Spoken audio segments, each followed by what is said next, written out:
Hey guys, today we're going to talk about the best vegetable for gastritis. Can you guess what it is? Cabbage. Let's talk about why that is right after I get done telling you what gastritis is. So, it's an inflamed stomach. It's not a little thing. It's a major, major problem.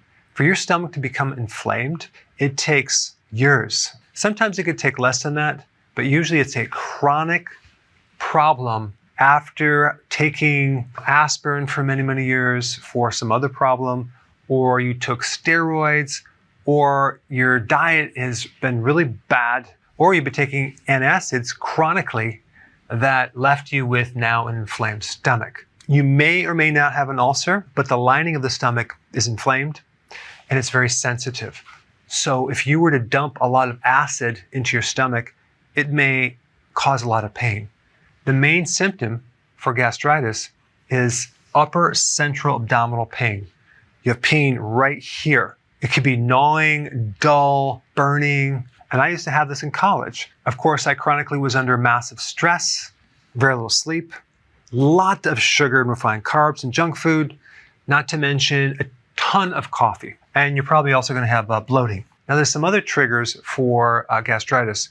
One would be H. pylori. That infection destroys the mucus lining inside the stomach. That mucus lining is very, very important to prevent acid from eroding and irritating the inner stomach. Also, H. pylori is going to destroy the acid-making cells, and so the pH of your stomach is going to go higher and higher, more alkaline.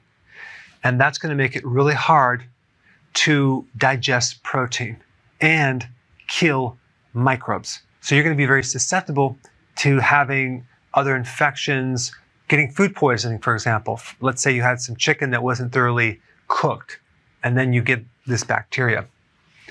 Now, there's also a factor in your stomach called the intrinsic factor that allows you to absorb B12. So without the stomach acid, you're going to not have enough intrinsic factor, and then you're going to get anemia. Not to mention a whole list of B12 deficiencies. It just so happens that the remedy for gastritis is the same for H. pylori. You want to consume food high in sulforaphane, and that would be cabbage or broccoli sprouts, or a combination of both of them. But cabbage also has other phytonutrients that greatly help in reducing inflammation because they're anti-inflammatory. Not to mention, it's loaded with vitamin C, which actually cleans up a lot of the free radical damage that's coming from all the inflammation. Now, the cabbage could be in a juice form. It could be in a coleslaw. You may be able to do sauerkraut. But it's interesting that other vegetables will cause a lot of cramping, but a person with gastritis can pretty much tolerate cabbage pretty well. Your diet in general, if you have gastritis, is crucial. You just can't be on any diet and eat any food. You have to be very selective. The food has to be very high quality. You cannot do any junk, and you need to be doing intermittent fasting hardcore because you want to let your stomach and intestinal tract have a chance to not be exposed to food so it can heal. And so I would highly recommend that as well. There's some other things you can do to inhibit this microbe if you have this infection. That would be mastic gum. You can get it as a supplement.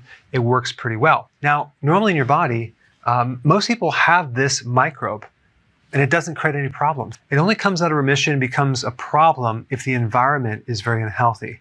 So as long as you start eating healthily, and you keep your stress low, this should stay into remission. But my recommendation, and this is just my opinion, is that you don't try to kill this off because everything that you're going to use to kill that off, talking about antibiotics, is going to come with a package.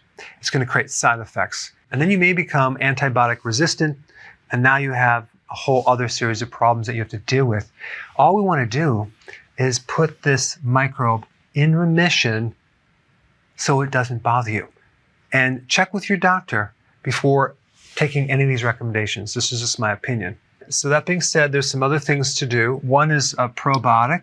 Probiotics inhibit H. pylori, and they also reduce inflammation. You want to get a good one, a liquid probiotic that doesn't get destroyed, by the acidity of the stomach would be a good idea. You can also chew on raw black seeds to help reduce some of the pain, let's say an hour before the meal. And lastly, zinc carnosine is one of the best things for not just gastritis, but any type of ulcer you have in your body. So this is definitely a very important thing right here. Now, you may also think you have SIBO, and you may have SIBO. Small intestinal bacterial overgrowth. That's a situation where you have the microbes that should be in the large intestine, but they're in the small intestine where they shouldn't be. So if you're doing cabbage or any type of vegetables or even probiotic, it's going to feed the microbes in the wrong place, and you're going to get more bloating. Now, in other videos, I tell people to do a carnivore diet, okay, if they have SIBO. The problem is if you have this infection right here and you have low stomach acid and you're consuming a lot of meat, protein without the hydrochloric acid to break it down, it's not going to work. There are several pieces to this puzzle that you want to look at. And I would first start with the cabbage, okay, and some broccoli sprouts. And realize gastritis takes months to heal because it's a major, major problem. And as you apply this information, this thing will go back in remission. The stomach will slowly, slowly heal to the point where you don't have it. Then you can start to acidify the stomach with apple cider vinegar, betaine hydrochloride. But if you took it now, you may create more inflammation of your stomach. So that's your plan for addressing gastritis. Thanks for watching.